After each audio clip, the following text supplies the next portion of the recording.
Wakil Gubernur DKI Jakarta Ahmad Riza Patria mengatakan ada sanksi bagi masyarakat yang menolak vaksinasi COVID-19.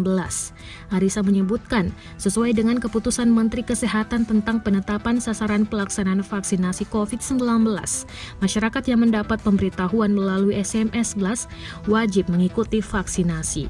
Riza berujar, sanksi akan diberikan bagi masyarakat yang memenuhi kriteria vaksinasi tetapi menolak disuntik vaksin. Aturan itu tertuang dalam Peraturan Daerah atau Perda Nomor 2 Tahun 2020 tentang penanggulangan COVID-19. Namun Pemprov DKI Jakarta memberikan pengecualian bagi masyarakat yang tidak memenuhi kriteria vaksinasi. Berdasarkan Pasal 30 Perda 2 Tahun 2020, penolakan vaksin COVID-19 akan didenda Rp5 juta. Pasal 30 berbunyi, setiap orang yang dengan sengaja menolak untuk dilakukan pengobatan dan atau vaksinasi COVID-19 dipidana dengan pidana denda paling banyak sebesar Rp5 juta.